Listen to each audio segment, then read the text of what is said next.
Estamos aqui no Palácio, junto com o governador Camilo Santana. Ele vai conversar um pouco conosco sobre essa situação, né, sobre essa decisão de medidas mais rígidas em Fortaleza. Governador, boa tarde. Eu queria que o senhor começasse explicando por que o Estado chegou, de fato, a essa decisão, a essas ações mais rígidas para a capital. Bom, boa tarde, Kiva, boa tarde a toda a equipe da TV Verdes Mares e a todos os telespectadores e a todos os cearenses. Primeiro, nós estamos vivendo uma segunda onda de uma variante, inclusive, do vírus, inclusive que começou por Manaus. Todo mundo assistiu todas as dificuldades que o Amazonas sofreu ao longo dos últimos meses. E qual é a característica diferente nesse momento? É que essa variante ela é mais agressiva, ela se propaga mais rápida. E o que está acontecendo também de novo no Brasil é que, diferentemente do ano passado, que a pandemia foi em tempos diferentes por regiões, ela está agora em todos os estados brasileiros ao mesmo tempo. E aqui no Ceará também, ela está também, que foi diferente do ano passado. Começamos por Fortaleza, Metropolitana e o Cariri, por exemplo, foi bem depois. Ela hoje está acontecendo em todos os municípios cearenses. Nós temos procurado acelerar. Qual é a saída para a pandemia? É a vacina. Porém, está muito lenta a vacinação por conta da entrega da quantidade de vacinas pelo Plano Nacional de Imunização pelo Ministério da Saúde. Você tem uma ideia aqui? Hoje nós só vacinamos aproximadamente 420 mil pessoas no Ceará. Isso representa 4% da população, um pouco mais de menos de 5%. Então, enquanto não tem a vacina, a única forma que a gente tem de enfrentar essa pandemia é através do isolamento social, é a prevenção, é o uso da máscara, é evitar a aglomeração, é o distanciamento. Nós, ao longo desses últimos 2 meses, é impressionante, Kilvia, a velocidade nos últimos 30 dias da quantidade de demanda de internação de pessoas graves com a Covid aqui no Ceará. Vocês terão uma ideia, vocês cearenses que estão nos acompanhando, no final do ano nós tínhamos 186 leitos de UTI exclusivas Covid no Ceará. Hoje, só o poder público estadual, fora os privados, fora prefeituras, nós já estamos ontem com 933 leitos de UTI exclusivo Covid no Ceará, mais de 2.300 leitos de enfermaria, ou seja, ela está com 3.250 leitos exclusivos de leito de UTI e enfermaria Covid no Ceará todo. E a demanda é maior, ou seja, a velocidade que a pandemia está crescendo é maior do que a capacidade de abertura de novos leitos. Isso também tem um limite de equipe de profissionais, equipe de médicos. Aliás, quero aqui dizer que os profissionais de saúde têm sido verdadeiros heróis, pela demanda, pela assistência que está tendo hoje.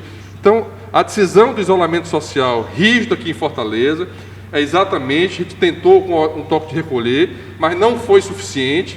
Então, a única forma que a gente tem de reduzir a velocidade de propagação, garantir que um cidadão ou cidadã cearense seja atendido num leito de UTI quando precisar, com um leito de enfermaria quando precisar, é essa medida. Portanto, a medida será exatamente para proteger a única medida, o único objetivo dessa medida é proteger a vida e fazer com que a propagação do vírus diminua, e só podemos conseguir isso através da diminuição da circulação da população nas ruas e no estado do Ceará. Governador, a gente tem aí algumas exceções na comparação com o isolamento mais rígido do ano passado. No ano passado a gente teve o fechamento, por exemplo, de indústria e construção civil. No decreto de hoje, essas duas áreas, esses 2 segmentos, continuam com autorização de funcionar. Para funcionar. Por outro lado, o comércio teve aí as atividades suspensas. Como é que foi esse momento aí de pesar essas atividades? E eu já pergunto também ao senhor, o governo tem pensado apoio, por exemplo, para essas áreas que acabam sendo mais impactadas por um fechamento dessa ordem? Primeiramente, a questão da indústria. Essa é uma experiência, inclusive, é um aprendizado do ciclo passado, no ano passado. Nós compreendemos que a indústria, ela tem além de ter um controle e a limitação de pessoas, não há uma circulação de pessoas como tendo uma loja entrando e saindo de pessoas nas ruas, o retorno da atividade industrial, ela é mais complexa, ela é mais complicada, há uma suspensão, vamos dizer assim, do fornecimento de materiais, de produção, inclusive para o próprio comércio. Então houve a decisão do comitê de deixar em dúvida, até porque a gente espera que essas medidas não sejam de muito tempo. A gente espera que a gente consiga, nesses próximos 14 dias, retardar o crescimento com aumento, porque nós vamos continuar aumentando os leitos de UTI. Nós já estamos com 160 leitos de UTI no Leonardo da Vinci, que é um hospital que nós compramos exclusivo para a Covid. Vamos agora inaugurar leitos em todas as UPAs anexadas às UPAs estaduais aqui em Fortaleza.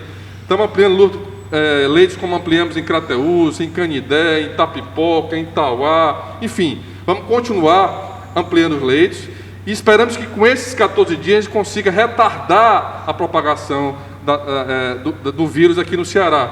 Então, são medidas importantes. Agora, eu confesso para você, Kilvio, que tem noites que eu não consigo nem dormir pensando nas pessoas que mais precisam no Ceará. Às vezes eu pergunto, que eu vejo assim, eu fico impressionado com algumas pessoas que usam esse momento difícil no Ceará para fazer fake news, mentiras, tirar o foco do momento importante. Nós estamos falando aqui de vidas. Meu Deus do céu, nós estamos falando aqui de pessoas que estão morrendo. Então, qual é o meu interesse, qual é o interesse que o governador teria de ter que suspender atividades econômicas no Estado? Ora, nos últimos 6 anos, foi a coisa que eu mais fiz, foi lutar para melhorar a economia e trazer empreendimento para o Ceará. É só lembrar a luta pela siderúrgica. É só lembrar, Inácio, que você está nos acompanhando, a luta do hub aéreo aqui em Fortaleza. Nós tínhamos 48 voos internacionais diretos do Ceará. Isso significa mais turista para o Ceará, significa mais gente nos hotéis, nos restaurantes, nos bares. Nós temos uma capacidade muito grande de serviço no Estado. Então, a minha decisão é uma decisão responsável, porque para mim a prioridade é a vida das pessoas. Eu sei a dor e o sofrimento do empresário, do empreendedor, principalmente daqueles pequenos, das pessoas que têm um pequeno negócio. Da mesma forma que eu procurei ajudar no ano passado, nós vamos procurar também a importância do diálogo com cada segmento, Kilvio. Eu tenho dialogado com o setor de eventos, que sofreu muito, é o setor que mais sofreu ao longo desse 1 ano de pandemia. Nós aprovamos agora um pacote de ajuda, nós vamos agora anunciar hoje um pacote de ajuda para bares e restaurantes no Ceará, e vou discutir medidas importantes para as pessoas mais pobres e que mais precisam no Ceará, como fiz no ano passado, pagando a conta de água, pagando a conta de energia, o Vale Gás, colocando chip. Eu distribuí chip para todos os alunos de escola pública estaduais, para não interromper o ensino. Agora vou integrar o tablet para o aluno da escola pública estadual, para que ele não se prejudique no aprendizado dele, porque há 1 ano nós estamos com essa pandemia. Então, todas as medidas, é claro que o Estado tem limitações, Kilvio. O Estado não pode emitir dinheiro como o governo federal pode. Eu estou aí no estado pobre do Ceará, com todo o esforço que nós fazemos, mas eu estarei sempre aqui, dialogando com cada setor, para discutir medidas importantes para apoiar todos os setores da economia. Ontem mesmo recebi o representante das federações das indústrias, dos lojistas, do comércio, colocando a dificuldade do Ceará nesse momento. Esse é um momento de todos estarmos unidos com um único objetivo: combater esse mal, esse vírus que está matando. Eu às vezes pergunto, eu tenho certeza, você que está assistindo agora a minha fala, conhece alguém, ou um familiar, ou um amigo, que morreu nessa pandemia. Já foram mais de 11.400 vidas tiradas do Ceará por essa pandemia. Nós não queremos que isso aumente mais. E todo o esforço que for necessário para salvar vidas no Ceará, eu farei e nós faremos juntos. E aí, esse é o meu recado que eu queria colocar para cada um de vocês cearenses. Governador, é um cenário muito complexo, com certeza, com relação, por exemplo, a essa questão dos deslocamentos, porque aí entra aquela parte que é da responsabilidade de cada um, que é a responsabilidade individual. A gente vem aí com um decreto que coloca a limitação nesse deslocamento dentro da cidade de Fortaleza e também nos seus acessos, suas barreiras para outros municípios, seus limites. Então, como é que vai funcionar esse acompanhamento do Estado, essa fiscalização? A gente tem blitz até hoje nesses acessos, mas a ideia é que se intensifique dentro da cidade também? Nós vamos, inclusive, agora à tarde, ter uma reunião com o secretário de Segurança Pública, inclusive também com a Prefeitura de Fortaleza, com o secretário de Segurança do município, onde nós vamos preparar toda a logística para os próximos 14 dias aqui em Fortaleza. Lembrando também que nós estamos recomendando todos os estados em nível grave da pandemia também façam o seu isolamento social rígido nos seus municípios. Nós vamos procurar dar todo apoio nesse sentido, sabendo também das limitações. Hoje, inclusive, recebi pela manhã o prefeito, o presidente da Prece, para que a gente possa, nos próximos dias, dialogar com os demais prefeitos dos municípios. Santa Quitéria, por exemplo, já entrou em isolamento rígido, alguns municípios já entraram em Mombaça, porque, repito, essa pandemia está acontecendo ao mesmo tempo em todo o estado do Ceará. Isso é mais grave, porque a pressão sobre o sistema de saúde é maior.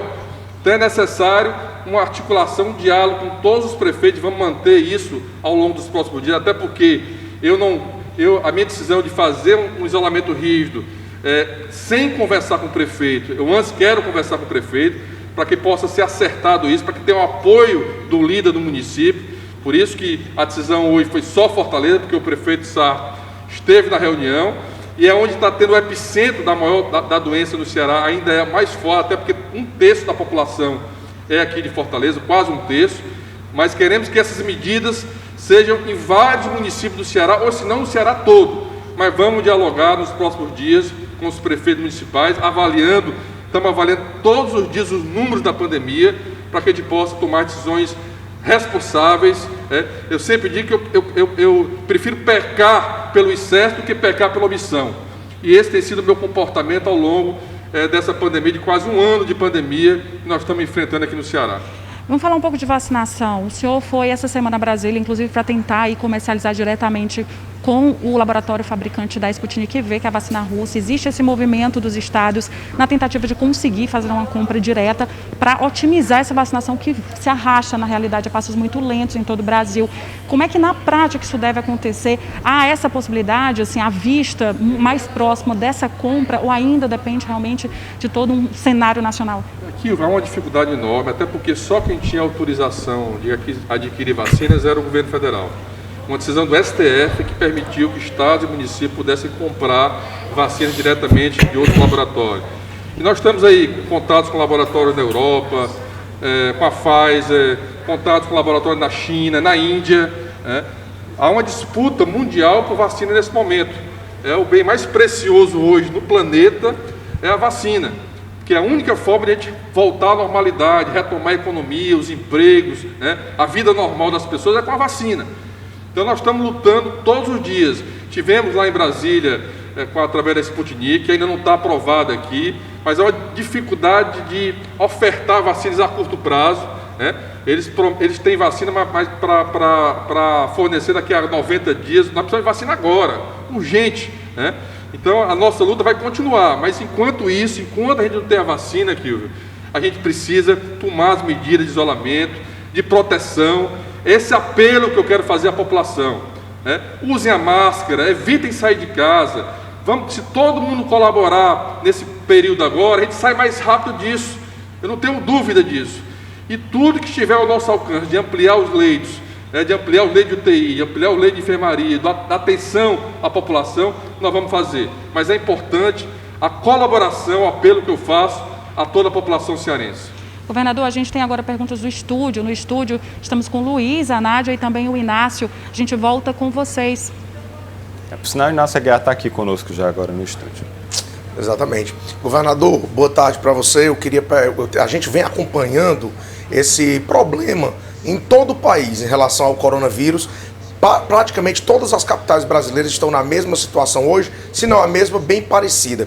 Eu pergunto para o senhor, essa situação de complicação no quadro de saúde, ela vem desde meados de fevereiro, uma situação mais grave. Por que o lockdown, que é esse fechamento mais rígido, demorou a acontecer aqui no Ceará, governador?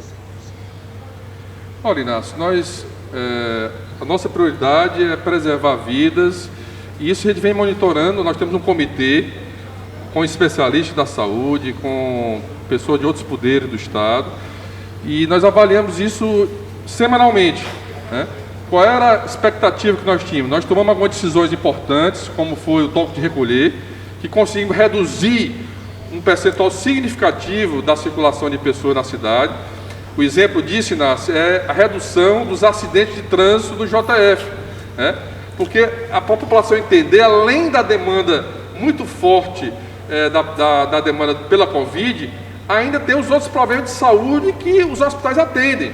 É uma pessoa que tem um infarto, é que tem um AVC, é que tem um acidente de moto, um acidente de trânsito, que precisa da urgência, né? Nós suspendemos aquelas cirurgias que não eram urgentes, para exatamente dar prioridade aos doentes de Covid.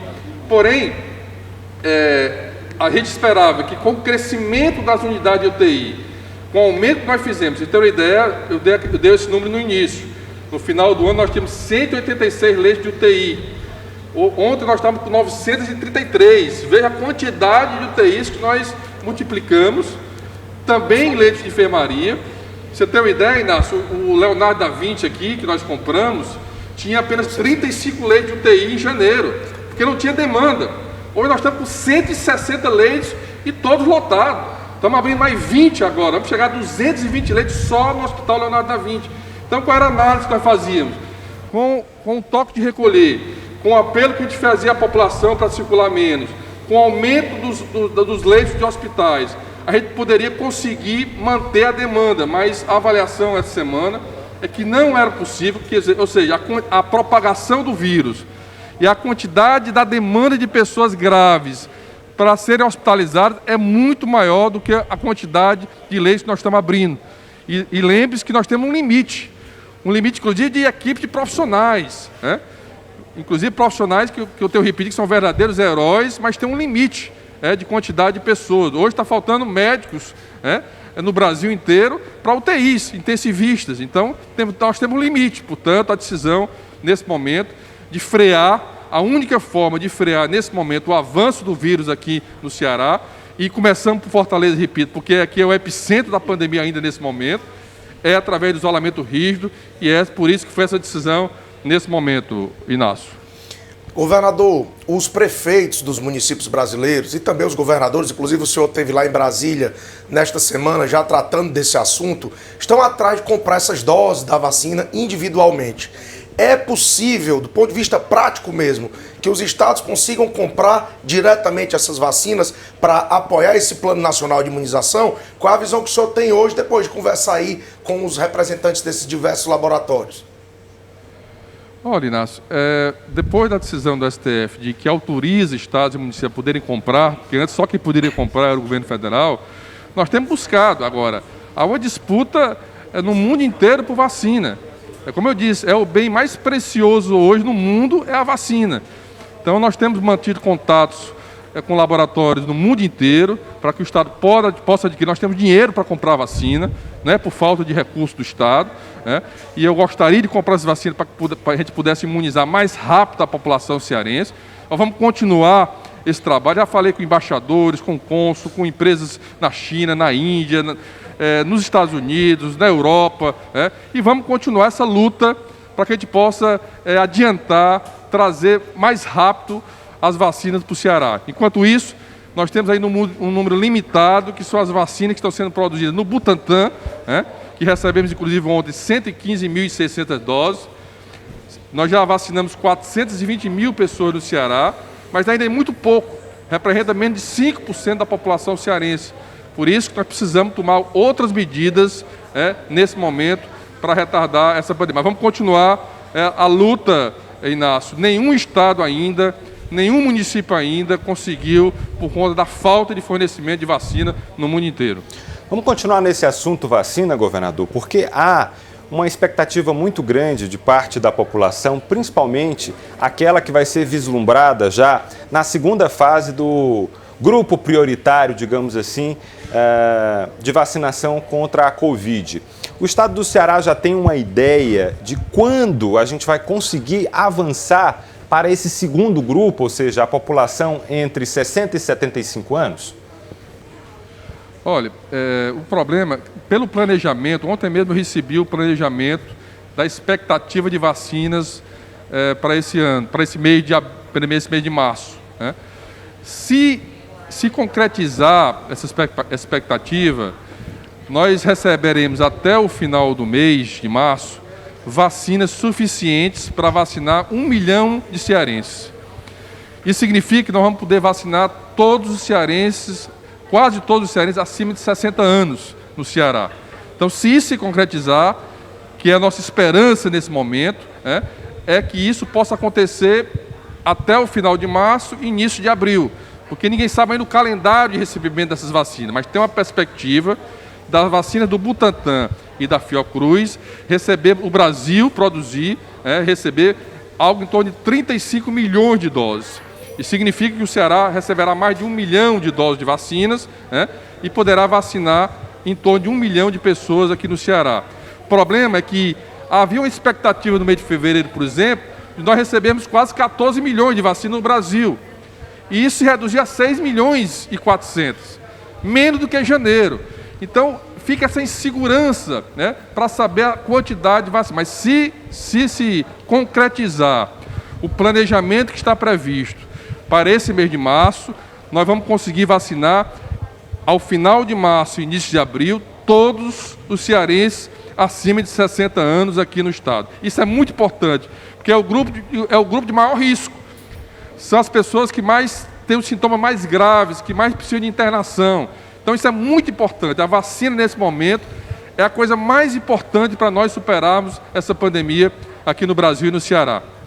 Bom, há um receio também de parte aí da sociedade, principalmente do setor do comércio, do serviço, com relação ao tempo desse lockdown. Eu sei que a gente só vai começar o lockdown amanhã, o isolamento social mais rígido amanhã em Fortaleza. O senhor mesmo, governador, já sinalizou aqui em entrevista ao CA1 que pretende, já está aí na expectativa para que esse lockdown seja menor, isso comparado ao do ano passado. Qual o cenário que o governo imagina para um retorno, então, de algumas dessas atividades? O que é que o comitê, por exemplo, avalia para levar em consideração essa reabertura, digamos? Olha, geralmente os epidemiologistas, a equipe de especialistas, eles fazem a avaliação, o ciclo são 14 dias. É por isso que nós esperamos 14 dias do toque de recolher, para saber se o efeito desse toque de recolher teria um efeito prático nos números, mas não foi suficiente. Como também o fim do carnaval, mas não foi suficiente. Então, nós colocamos 14 dias para exatamente que é o ciclo, para que a gente possa avaliar o efeito até as próximas 2 semanas. E eu quero dizer aos cearenses que o resultado disso vai depender da colaboração de cada um. Se todos nós colaborarmos, se todos nós evitarmos sair de casa, só sairmos para atividades essenciais, evitarmos aglomeração, usarmos a máscara, se proteger, nós saímos mais rápido. Porque se essa curva começa a diminuir, e a gente com a quantidade de leitos nós vamos aumentar, a gente consegue suportar a demanda.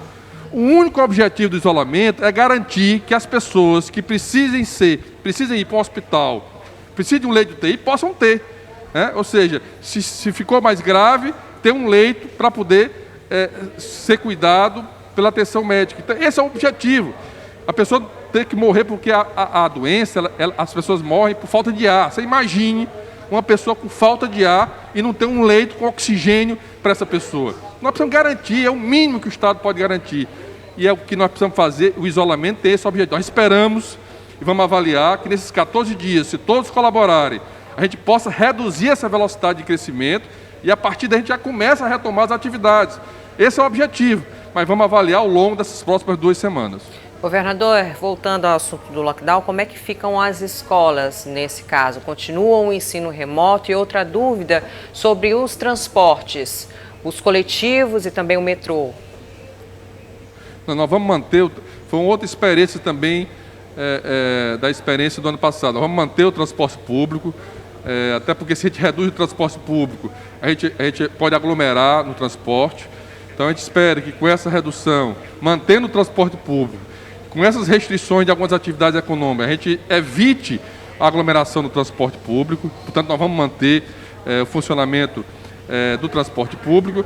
E a primeira pergunta era sobre as escolas. Continuam ensino remoto? As escolas estão autorizadas apenas as creches, que é até 3 anos de idade, até porque muitas vezes as mães têm que deixar o filho, tem que trabalhar nas atividades essenciais e deixar o filho, tem que deixar na creche. Então estão liberados profissionais de saúde, por exemplo, que tem que trabalhar e tem que deixar seu filho, não pode deixar em casa. As creches estão autorizadas e todo o restante será remoto. É por isso que a decisão do governo do estado, desde o ano passado, foi entregar o chip de conectividade para os nossos alunos, né, para que todo aluno tenha conectividade, uma plataforma digital, o ensino à distância. E estamos agora concluímos e vamos iniciar a entrega dos tablets também para os nossos alunos, para que eles possam ter as aulas remotas e garantir a continuidade do ensino médio aqui no Ceará. Tá certo, governador. A gente agradece a participação do senhor aqui no nosso CA1. Agradece a disponibilidade, agradece também aqui o Vilmar Muniz, que estava conosco aí no comecinho da entrevista, e Inácio Aguiar, que participou conosco aqui no estúdio. Muito obrigado, então, pelos esclarecimentos aqui no nosso CA1. Lembrando que hoje estamos numa edição especial para todo o estado do Ceará, diante da gravidade, do cenário bem complicado que a gente vive aqui no estado, e hoje vamos até às 3 da tarde. Daqui a pouquinho, você que está aí já se preparando, querendo as notícias do esporte, já Marcos Montenegro chega aqui no nosso CA1, trazendo então todas as informações sobre o esporte, aqui mesmo dentro do nosso CA1. Obrigado, Inácio. Um abraço Obrigada, a vocês.